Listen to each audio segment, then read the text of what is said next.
नारपानी छोड़ के जाने का वक्त हो गया है। ये सुंदर सा रिसोर्ट, ये पहाड़ियाँ, चारों तरफ के नज़ारे, और मेरे लिए सबसे इम्पोर्टेंट ये स्नो कैप्ड माउंटेन्स। इनको छोड़ के जाने का समय आ गया है। ये हमारी टीम ब्रेकफास्ट टेबल पर बैठी है। बस ब्रेकफास्ट करके हम लोग निकल जाएंगे। क्या क्या है ब्रेकफास्ट में? आलू पराठा, पनीर पराठा, हाँ आलू पराठा और चाय। बहुत बढ़िया। तो ब्रेकफास्ट करके निकलते हैं यहाँ से और रास्ते में आपसे मिलते रहेंगे। सबसे पहले एक बार सूपा देवराली मंदिर में दर्शन करेंगे और फिर आगे बढ़ेंगे। तो हम लोग निकल चुके हैं अब मेरे रिसोर्ट से, और अब हम लोग जाएंगे सूपा देवराली मंदिर, 2 मिनट दर्शन करेंगे और फिर वहां से नीचे अपने डेस्टिनेशन की तरफ निकल जाएंगे। आज सुबह भी मैं, शाहिद भाई और राशिद भाई बहुत जल्दी ही उठ गए थे और हम लोग आज भी सनसेट का आनंद लेने के लिए पॉइंट पे पहुंचे। और हम फ्रेश होकर के आ चुके हैं। ब्रश वश कर लिया है, वो इसलिए कि भाई सुबह की चाय मिस ना हो। तो ये जो लालिमा आप देख रहे हैं, ये जब आप सुबह उठेंगे तभी हो पाएगा।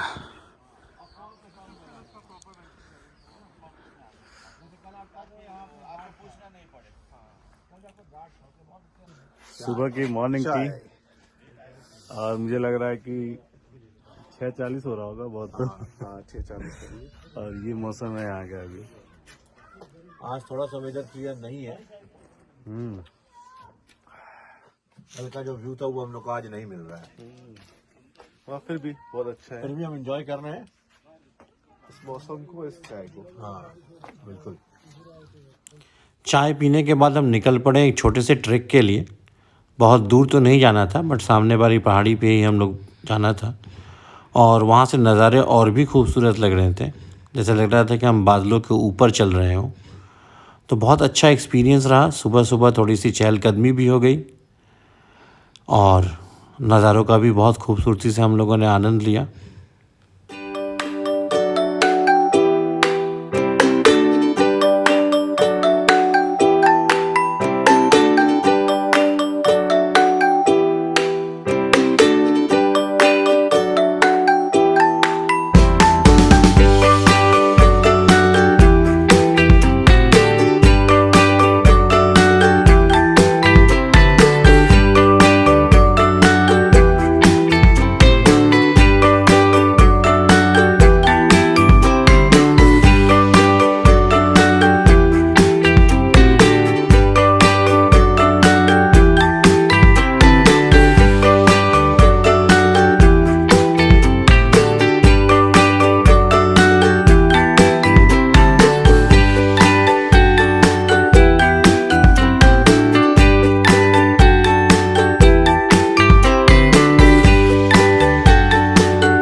अब बस हम सूपा देवराली मंदिर पहुंचने ही वाले हैं, आसपास ही हैं और वहां उतर के मैं मत्था टेकूंगा और फिर आगे बढ़ेंगे हम लोग।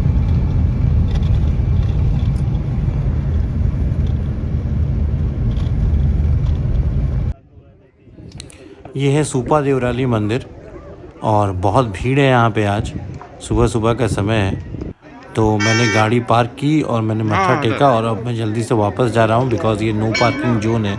तो पुलिस वाले कंटिन्यूअसली चिल्ला रहे हैं तो जल्दी से गाड़ी पे पहुंचना पड़ेगा। बस माता रानी आपकी कृपा बनी रहे। खिली हुई धूप है और इस खिली हुई धूप में पहाड़ी रास्तों पे गाड़ी चलाने का मज़ा ही कुछ अलग है। ये छोटे छोटे पहाड़ी गांव और वहाँ के लोग, बहुत अच्छा लगता है इस तरह के रास्तों पे गाड़ी चलाने में। बस आगे ये है, तब से दिमाग में ये घूम रहा है कि आगे ऑफ रोडिंग बहुत ज़्यादा होगी, क्योंकि आते वक्त हम लोगों ने झेला है, रास्ते की स्थिति बहुत अच्छी नहीं है। बट हाँ, अभी तक तो रास्ता ठीक ही है। थोड़ा बहुत ऑफ रोडिंग सुपा देवराली मंदिर के सामने था, तो वो हम लोग पार करके आ चुके हैं। अब जल्दी जल्दी आगे बढ़ते हैं, पहाड़ी से नीचे उतरते हैं। ये कैंडी ने उल्टी कर दी है। सुबह से उसने कुछ खाया नहीं था, अभी सर देखिए बिस्किट खाने की कोशिश कर रहे हैं। हो जाता है, बच्चों का ऐसा हो जाता है पहाड़ों में।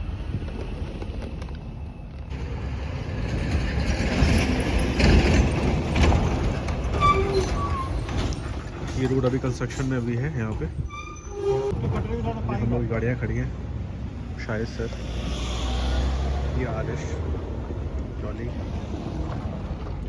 उसके करने के लिए। हाँ, बस बहुत चलो बसो। ये इनको भी। अच्छा कोई बात नहीं बेटा, वो दवा खा लो, दवा खा लो, दवा पिला ना। सुजान आ जाओ बेटा, दवा खा लो, सिजान नहीं को भी रहेगा, उल्टी आराम हो रही होगा।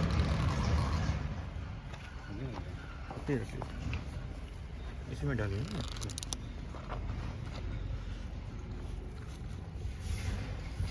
लग रहा है इनको 7 ml। नहीं 5 ml। 5 ml दीजिए। नहीं 5 ml बच्चों के लिए होता है ना। आजा आजा आजा बेटा, आजा आजा, अभी तबीयत ठीक हो जाएगी। आराम मिलेगा बेटा, इससे आराम आपको। मिलेगा।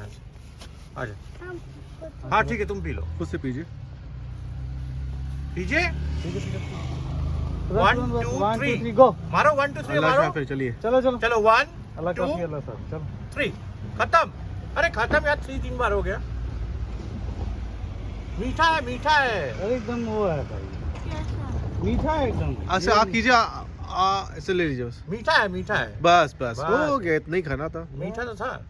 बस। चलो अच्छा, आप पहले गाड़ी निकालो।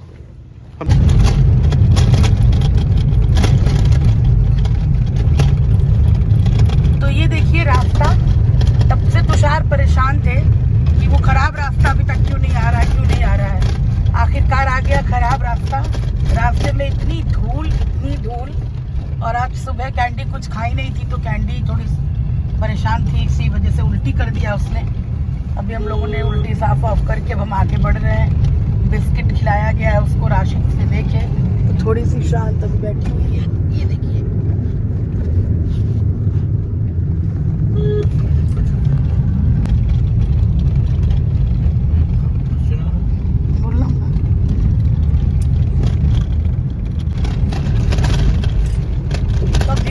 पहाड़ से उतर रहे हैं। देखिए सारी खूबसूरती वापस दिख रही है, जो हमने दिखाया था जाते वक्त आपको। और अब यहाँ से पता नहीं कितना टाइम लगेगा, और कितना टाइम लगेगा पहाड़ से उतरने में, और करीब 10 मिनट, और या शायद उससे भी कम। और बॉर्डर वहाँ से करीब 30 किलोमीटर और दूर होगा, 30 से 40 किलोमीटर, शायद 35 होगा। तो मान के चलो 1 घंटा फॉर्मेलिटीज वगैरह पूरा करने पे, तो इंडिया घुसने में अभी 1 घंटा और लगेगा। तो तुषार का 1 घंटा मतलब आप 1.5 घंटा मान के चलिए। फॉर्मेलिटीज हैं, फिर क्या पता कहीं थोड़ा रुकना पड़े। ये देखिए रास्ते कितने खूबसूरत, ऐसा रास्ता हो तो अच्छा है, लेकिन इस रास्ते में बहुत जगह पे कंस्ट्रक्शन चल रहा है, तो काफी टूटा फूटा रास्ता मिला हम लोग। तो देखते हैं धीरे धीरे रास्ते में आपको कहीं कहीं मिलते चलेंगे, और फिर बॉर्डर पे पहुंच के हम आपसे जरूर बात करेंगे। तो ये हम पहुंच गए पत्थरकोट। यहाँ से पहाड़ी रास्ता खत्म, और अब हम प्लेन लैंड्स पे उतर चुके हैं। ये यहाँ से प्लेन्स शुरू हो गए। अब यहाँ से करीब 30-35 किलोमीटर और होगा खुनवा बॉर्डर तक। ये हम पहुंच गए गुरु सिंघे, और यहाँ से हम लेफ्ट टर्न लेंगे। और ये जो लेफ्ट टर्न जब हम लेंगे, तो जिस रास्ते पे हम आएंगे वो यहाँ से बुटवल को कनेक्ट करता है, मुझे जहाँ तक लग रहा है ऐसा। इधर बर्नी बॉर्डर की तरफ जाएगा, और इधर जाएगा आपका सोनौली बॉर्डर की तरफ, यानी कि बुटवल। हाँ देखिए बुटवल की गाड़ी भी खड़ी है। हम लोग आगे से फिर राइट हो लेंगे क्योंकि हमें खुनवा बॉर्डर जाना है। तो ये इनका नेशनल हाईवे होगा बुटवल तक का, कनेक्टिंग रोड होगा। हम लोग यहाँ कहीं से आगे से राइट टर्न लेना है। हाँ वो जो लोग जा रहे हैं राइट टर्न, हमें भी उसी राइट टर्न को लेना है। इस जगह का नाम है छाड़ा चौपाया।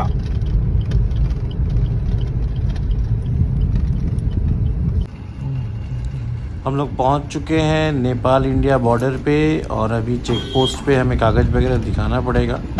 अभी तो फ़िलहाल दोनों गाड़ियां खड़ी हैं, शाहिद की गाड़ी पीछे है।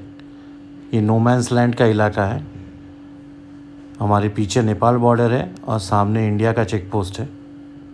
तो अभी हम लोगों ने बॉर्डर पार किया और अब हम जा रहे हैं घर की तरफ। अब यहाँ पे एक चीज़ आपको बता दें, जिस चीज़ को हम लोग का मतलब एक एप्रीहेंशन था, डर था कि पता नहीं पेट को लेके जाने के देंगे या नहीं नेपाल में, ऐसा कुछ भी नहीं हुआ।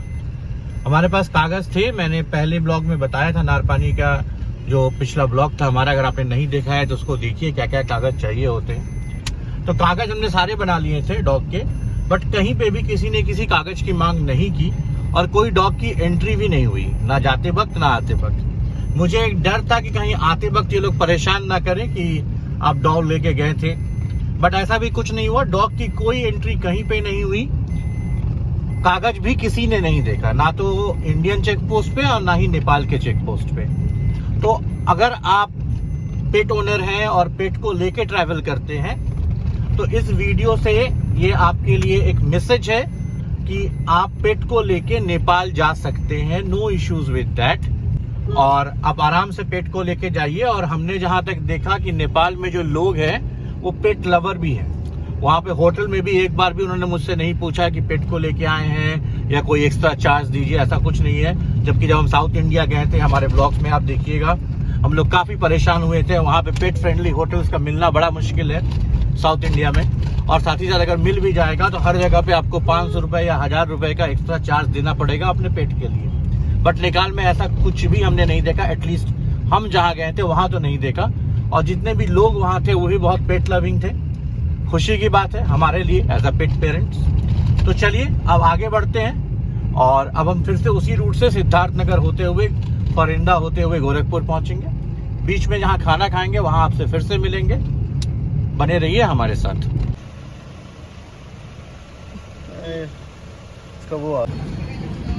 तो जैसे कि आप देख रहे हैं हम लोग आ गए गोरखपुर में, अपने एरिया में। बरगदवा बहुत जाना पहचाना, आपने भी कई बार देखा होगा इस एरिया को। और घर आने के बाद सबसे ज़रूरी चीज़ें होती हैं, अब घर में क्या है क्या नहीं है।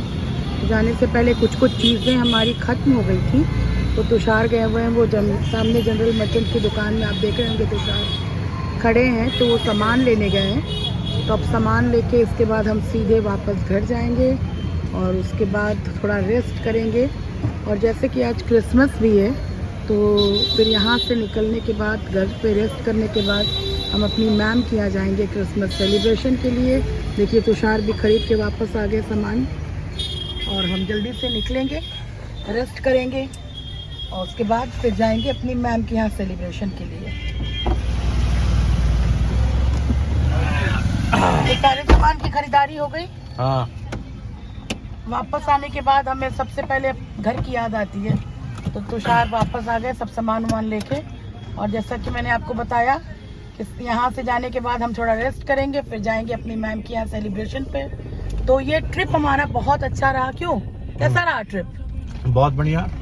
2 दिन में घूमने के लिए बहुत अच्छी जगह है नरपानी। अगर आप पूर्वांचल में कहीं भी रहते हैं, पूर्वांचल का मतलब गोरखपुर, देवरिया, बस्ती, इवन लखनऊ भी अगर आप रहते हैं, तो आपको 2 ही दिन का समय लगेगा घूमने के लिए।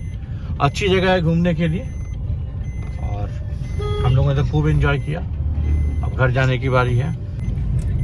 तो फिर इस ब्लॉग को हम लोग यहीं ख़त्म करते हैं और बहुत जल्दी हम लोग किसी फिर से 2 दिन की शॉर्ट ट्रिप पे निकलेंगे। मोस्ट प्रोबेबली जनवरी में हम लोग वेट ही कर रहे हैं, देखते हैं। जैसे ही जाते हैं आपसे मिलेंगे और बीच में कुछ भी ऐसा स्पेशल हुआ हम मिलते रहेंगे। ऐसा नहीं कि जनवरी में मिलेंगे, जल्दी जल्दी मिलते रहेंगे। तो तब तक के लिए बाय। और अगर आपने हमारा चैनल अभी भी सब्सक्राइब नहीं किया है, फॉलो नहीं किया है, लाइक नहीं किया है, तो सब कुछ जल्दी जल्दी कर लीजिए, क्योंकि फिर हम लोग जाने वाले हैं कोई अच्छी सी जगह मई और जून में तो आप मिस करेंगे अगर आपने सब्सक्राइब नहीं किया। तो टिल देन बाय बाय।